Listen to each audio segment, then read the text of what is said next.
নমস্কার বন্ধুরা, তোমরা সবাই ভালো আছো? আর বড়দের প্রণাম আর ছোটদের ভালোবাসা জানিয়ে আজকে এই ব্লগটি শুরু করছি। তোমরা কাছে দূরে যেখান থেকে আমার এই ব্লগটি দেখছো, তোমরা ভালো ও সুস্থ থাকো এই কামনা করি ঈশ্বরের কাছে। আর আমরা তো সবাই এসেছি কেরালায়, আর কেরালায় প্রাকৃতিক দৃশ্য দেখে আমরা তো সবাই মুগ্ধ হয়ে গেলাম। এখানে শুধু পাহাড়, আর পাহাড়ের গায়ে নারকেল গাছ, দেখছো তো কত সুন্দর, আর ছোট ছোট নদী আছে। তারপরে তো আমরা এলাম একটা মন্দিরে, প্রাচীন একটা বড় মন্দির। তো মন্দিরে এত সুন্দর লাগলো, তোমার বলে বোঝাতে পারবো না। আমরা মন্দির থেকে বেরিয়ে ওখানকার ছোট ছোট যে বাস তো আমরা নিয়েছিলাম, আর ওই ছোট বাসে করে উঠলাম। তো আমরা ওখানকারই সেজেছিলাম কেরালা।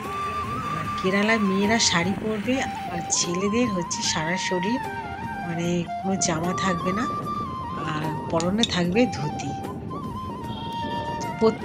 প্রত্যেকটা মন্দিরে এইভাবেই ঢুকতে হয়েছে। আর দেখো, আমরা এখন যাচ্ছি পদ্মনাভ মন্দিরে যাব, যে মন্দিরে অনেক কোটি টাকার সম্পত্তি মন্দিরে এখনও আছে। সেই মন্দির থেকে এখনও বের করতে পারেনি। তো আমার খুব অনেক দিনের ইচ্ছা ছিল এই পদ্মনাভ মন্দিরটা দেখব।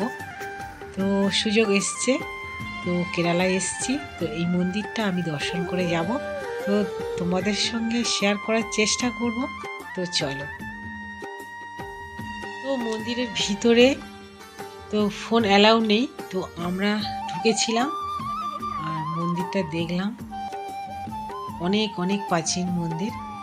তো প্রাচীন মন্দিরে যেমনভাবে মূর্তি আর কারুকার্য সবই সোনার মোড়া। তো যারা দেখেছো তো তোমরা জানো, আর যারা দেখোনি তো কেরালা এলে অবশ্যই যাবে, দেখবে। পদ্মনাভ মন্দির থেকে আমরা ওখানে বেরিয়ে, আমাদের ওখানে বাস দাঁড়ানো ছিল, ওখানে আমাদের খাবার দাবারও নিয়ে গিয়েছিল রান্না করে। তো আমরা ওখানে খেলাম।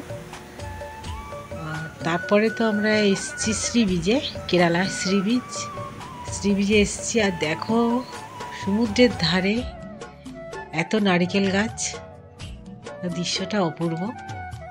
তো তোমরা দেখো।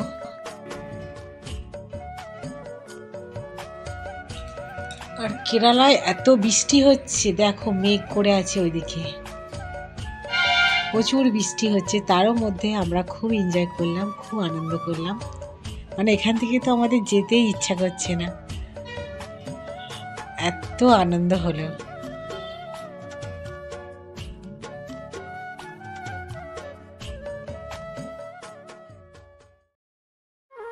প্রকৃতির এত সুন্দর দৃশ্য, এত সুন্দর, মানে প্রকৃতির, মানে কি বলবো, আমি তো মুখে প্রকাশ করতে পারছি না।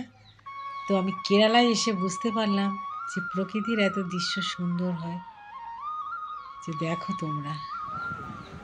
তো আমরা সি বিচ থেকে আমরা তো চলে যাচ্ছি। তো এসব তো ভোলার নয়। তো আমি ক্যামেরা করে নিয়েছি, আমি তো দেখব। তো তার সঙ্গে সঙ্গে বন্ধুরা, যে এখানে আরও আছে দৃশ্য দেখার, গির্জা দেখলাম। তো যাই হোক বন্ধুরা, আমি তো আর ব্লগটি বাড়ালাম না। তো এই পর্যন্তই, দেখা হবে অন্য ব্লগে। তো এখন আমরা যাচ্ছি আমাদের হোটেলে। তো বাই।